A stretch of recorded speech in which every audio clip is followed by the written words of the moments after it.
Here we are driving on the Alaskan highway after leaving Summit Lake. The road is exactly as I thought it would be when we planned the trip. Trees, mountains, rivers, tight, just absolutely beautiful. Has to pay for my prosperity, not me.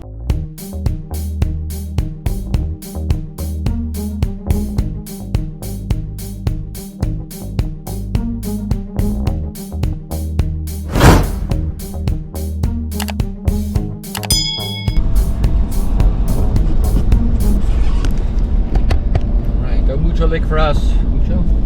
Mancho. There's a few sites open, but it's a nasty day, and so I'm choosing to go on. It's a big lake, though. Beautiful. And normally, I guess it's pretty turquoise, but again, today is rainy and overcast. Tomorrow probably the same. And tomorrow's probably the same. So we're going to go up to the hot springs and at least take advantage of that today while the weather is poor. So in the rain. We'll see how it goes. What was going to happen next? An autocrat.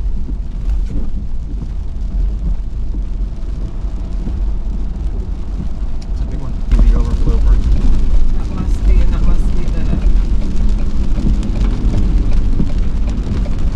Must be the one. Gas or something.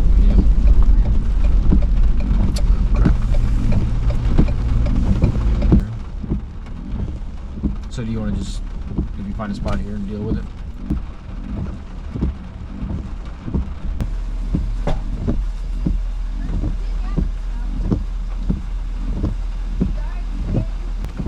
Alright, you're going to go down here to see that campground sign. You're turning left right there. Right there. Not where they went. Right there. So you're going to find a spot that does not have a reserve tag. As we drive around looking for a campsite, I thought I'd interject the paradigm shift that we had to make on this trip. We typically don't drive with full tanks of fresh water because we only take what we need to travel. And when you look at these campgrounds in Canada and Alaska, they'll say water. But when you get there, it's just a hand pump, non-potable, with a lot of times saying signs you have to boil the water for drinking. So we didn't have enough water, and that was a lesson. From here on out, we got full tanks of water. We arrived at this campground around noon and got a site, which was great. We really enjoyed it. A lot of people park next door in the overflow parking, which has an open sky. I can see how that'd be advantageous, but we like being inside the fence. And it's a really nice campground. We really enjoyed it here. I did use the credit card because I did take it. Oh, yeah, we take it, yeah. Okay. Our hot spring use is included with that fee. Is it 20 or more? Oh, we had like 10 a person, so yeah. I'm sorry, how much is it? No, our hot spring is included. Yeah. We're freezing, so we're gonna walk to the hot spring and dip. It is freezing for us. It's warm. Hey, I'm floating over here. Is there like another area down there? I think so. You want to go explore? Yeah, Well, it's not my favorite thing, but when it rains, we don't get solar power. You got to run the generator. So it's my new Westinghouse. It sounds kind of loud when it's under draw.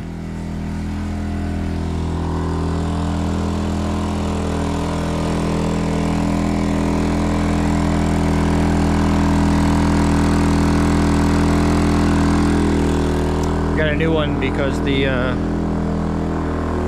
other generator, my Champion, was a bit hard to pick up and move around, so we got a smaller one. So there you go.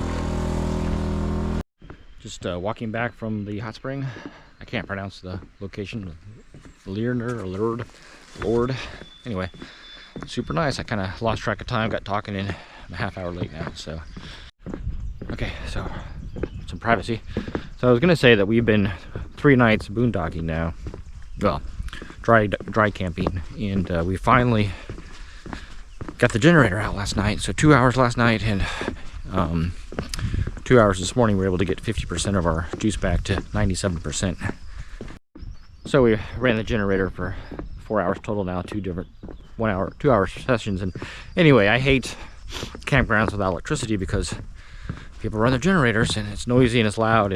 But we had to do it, had to get our batteries topped back off because we're going to stay tonight and then tomorrow night dry camping also. Even though we're almost out of water, we're going to have to find water.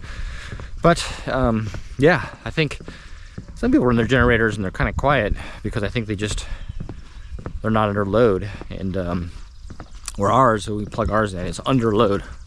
So all that time it's under load because our charging our batteries. So yeah, but it's good to get it done. I just met a couple said they always dry camp and they have 1200 watts and they never have to run a generator and such. But I'm like, well, I have 800 and run our refrigerator on propane and still I'm falling behind. So I don't know, maybe I should get some more solar.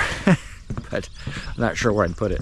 Maybe I'll redo the whole roof and put in more solar. So yeah. Poor Claude, he just sat down, he won't walk anymore.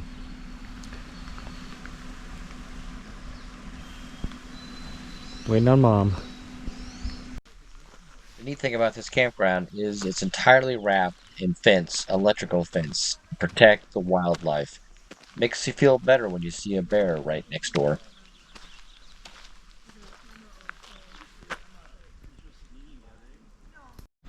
We just drove 30 kilometers from the campground and down this probably 2 kilometer road. And I'm thinking my wife was crazy. I'm like, there's no waterfall out here. And then you come around the corner and it's actually almost scary.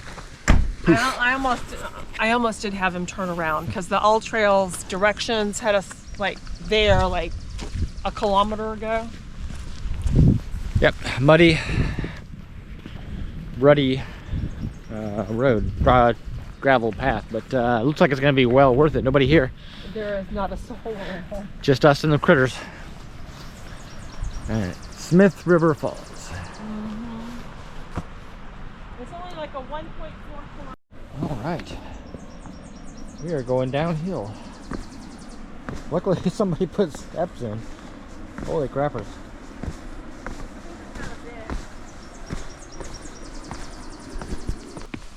Whew. We made it down! Yay! Yeah.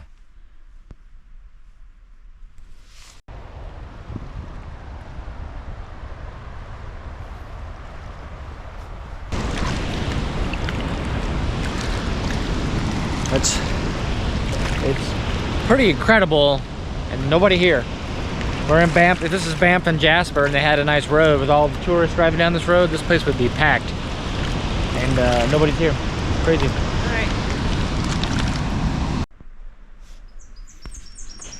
All right, it's time to go back up the stairs.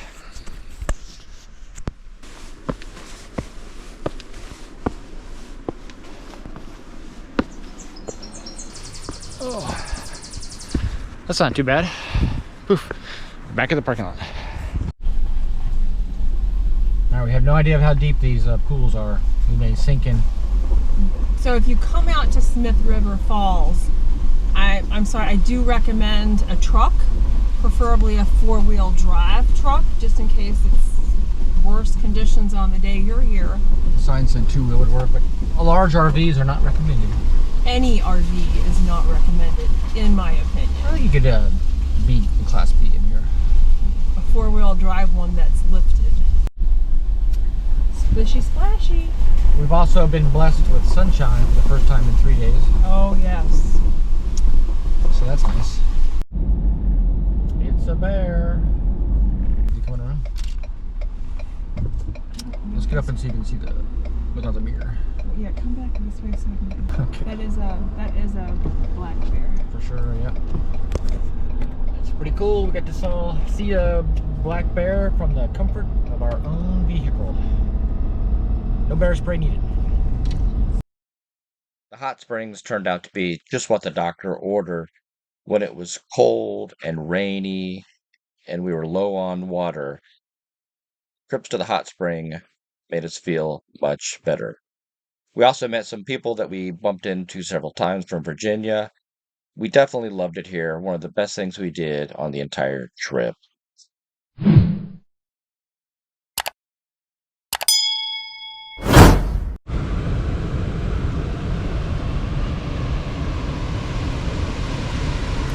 I don't see a line.